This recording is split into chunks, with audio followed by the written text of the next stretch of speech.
in a more family-oriented movie, it was actually very interesting. And honestly, her character did an amazing job. And she still kind of had that sense of humor that you could definitely say, oh, that's definitely Sarah.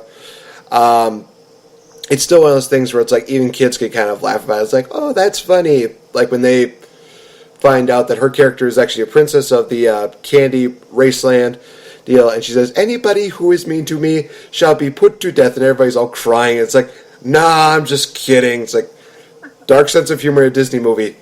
Love it. I love it. I'm totally okay with it. Right. But who won over them? Brave. Yeah. Brave was another amazing movie, though. And it's funny, those are both Disney movies, right? Yeah, it is. Like Disney versus Disney. Like I said, both of these categories we picked today are categories we would really like because Disney's strong in all of these. So, my number 4 is another double Disney choice. I picked Princess and the Frog in 2010 over Up, which is ridiculous. Like, it's not going to win over Up. Up was amazing.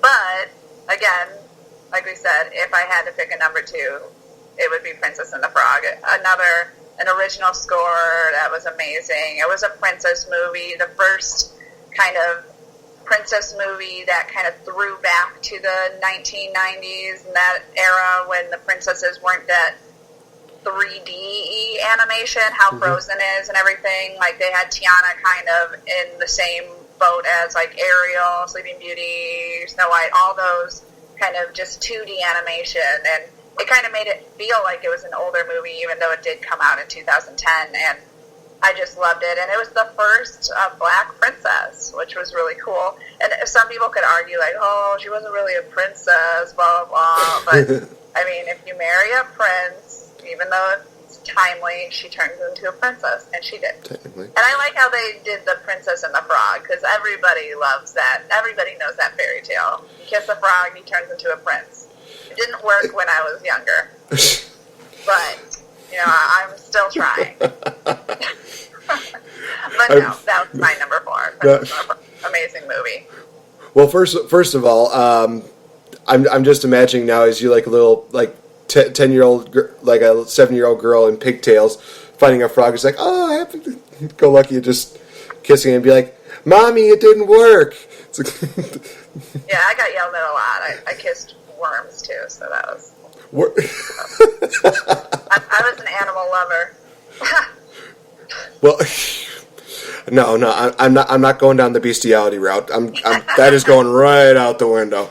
And secondly, that was actually my number 2 pick was Princess and the Frog, and I want to kind of work off of that because, like you said, this was definitely a different movie of its kind. It's one of the things that I love about Disney is that they are original, is that they always like to come up with their own ideas and kind of basing it off of the whole, fairy tale of, kiss a frog, becomes a prince, live happily ever after.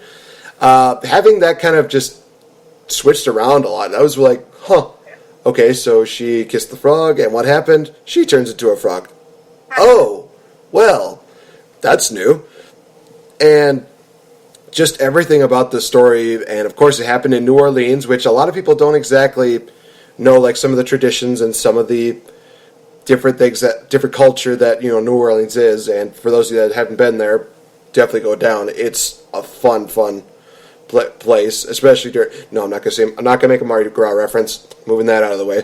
But there's like a lot of stuff down there that's still fun, regardless. I mean, you look at all the tradition that they've done and just everything that they do, and even the Woulda thing, which I want to say, why one of the songs was not nominated in the best song deal. The Friends on the Other Side, loved that song. I thought that was it Dr. Facilier, the main villain.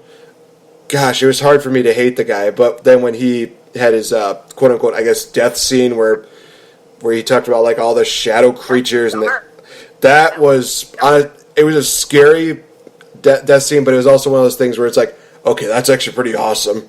Just holy cow, it's just an amazing one. And I don't think there's been a kind of antagonist that's been kind of, I wouldn't say lovable, but more liked than, gosh, I can't remember the last one. I mean, there's always some of these villains that you look at and think, I kind of like this guy. I don't know what it is about him. I kind of like him. And he was one of those guys where it's like, he's okay. I like the way he sings. I love his kind of scheme of things. So he's okay by my book. Oh, he's dead.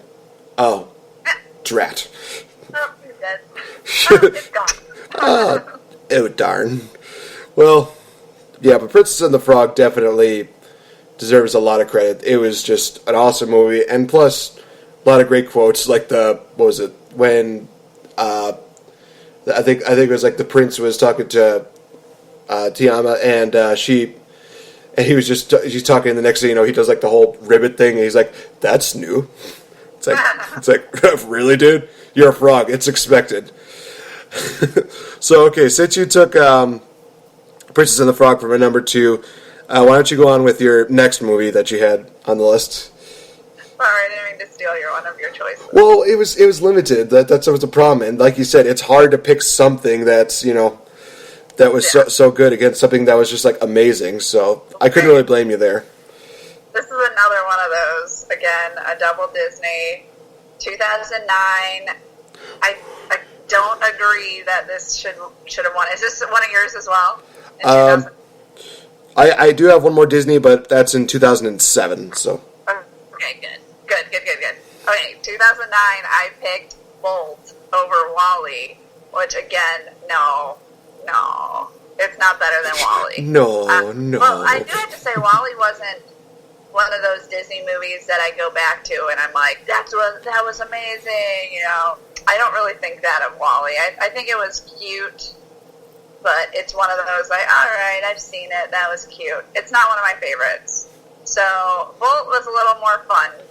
It was a little more. It was a little more kiddish for me. I think Wall-E was more of an adult animated movie. It just showed kind of the seriousness of like our planet, what our planet's going through, what humanity is going through. Which I believe that's why it won, and I think it had really good underlining themes.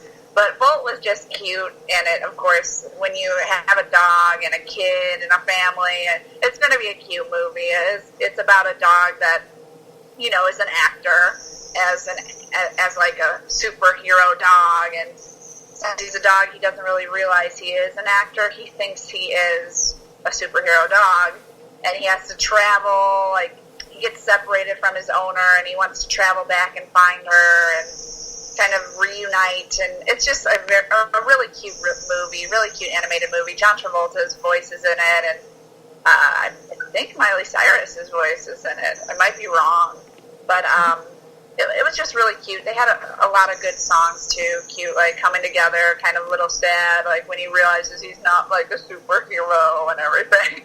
But it just really went with the time, really spoke to me. I really liked it. It reminded me of one of my old favorites of like Homeward Bound, of dogs just trying to get home to their owners, and super cute, super touching. But I couldn't see it really taking the crown from Wall-E in 2009. But they tried, and again, Disney versus Disney, Disney wins.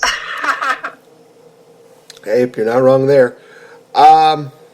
So next one is another interesting one, and I think I will probably take a page out of your book. I think that the winner was definitely not one of those people that I thought, that they should have won.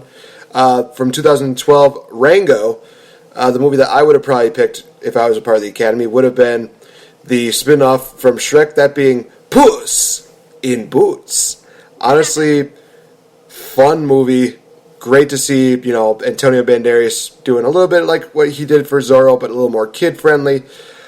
And honestly, it's just one of those movies that I grew to enjoy, because you get to hear like how the backstory was for Puss in Boots, why he was a vigilante, why he was the way he was, and a little bit of interesting partnership with Humpty Dumpty, voiced by Zach Galifianakis, which surprised me. I honestly thought, he's only going to play like, stupid, kind of funny roles like he did in the Hangover series, but no, he actually played a very, very humorous but also very interesting villain in that movie. I thought, I guess Zach really can do stuff, so totally fine with that.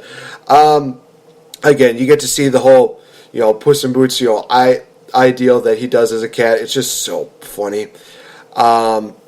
everything about this movie I just really enjoyed. I guess if I were to take away one thing from this movie, it would be that, Antonio Banderas is honestly one of those guys who is just awesome as a actor, entertainer, whether it be on the stage or whether it be in Hollywood. I think that Puss in Boots definitely deserved this one because Shrek, I think, deserved a little more credit, but I think having this spin-off with Puss in Boots, it's like, give Antonio Banderas an Oscar for this. I love this movie. It deserved to win. I mean, some people can disagree with me, but it's like, nope, I'm sticking with Puss in Boots. I'm sorry, Rango, it was okay.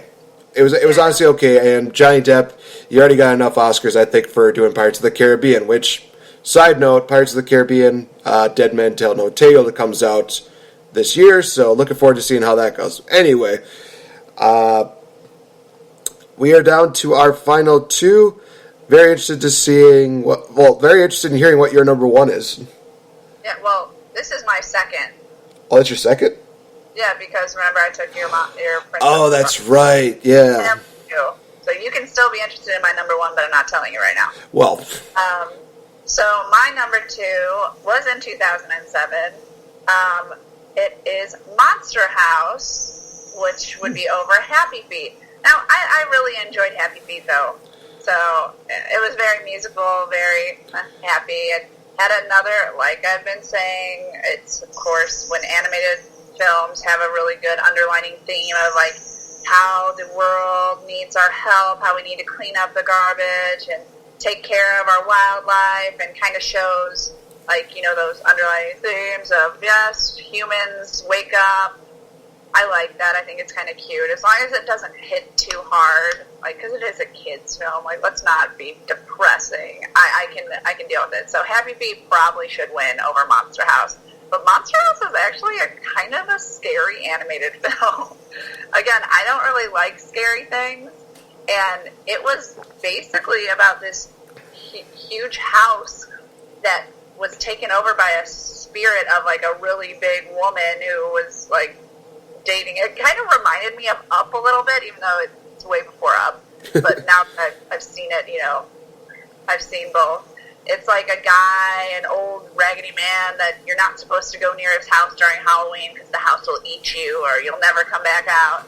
And these three kids decide to be adventurous, and we're going to go take on the Monster House. And the Monster House is actually possessed by the old man's dead wife, who got kind of made fun of and tortured her whole life because she was a very heavy woman.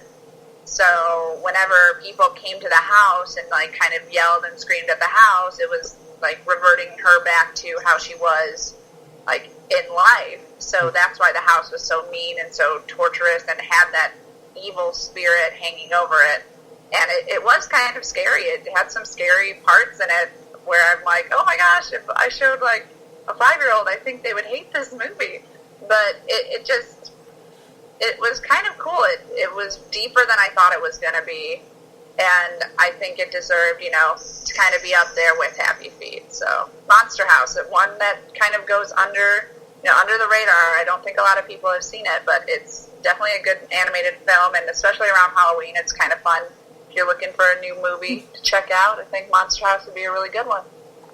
I think I might definitely check that out because I've heard a lot of positive reviews about Monster House. It's definitely something that looks very interesting, but I think there's also so many of these, like, I guess you could say stop animated movies that kind of really, I guess, dropped the bar. I mean, one that I will say offhand, Box Trolls was not exactly one of my favorites. I watched it and I'm like, it's kind of funny. I mean, sure, I guess. Not one of my favorite movies, but it's like, I watched it, so at least I have an opinion about it. But I guess I can honestly say there are a lot of other stop animation movies, like we've highly talked about, Nightmare Before Christmas so many times that, it's like, come on, it's one of the greatest of all time. So why that? Yeah. Usually, like you were saying, it's usually not my favorite type of animation, but they can get some really realistic, scary things. That's why I think it actually came out as good as it did, is because they decided to use that tactic. But yeah, I don't know. It's, as you were saying, it's not usually my favorite stop animation. But. Right. Uh,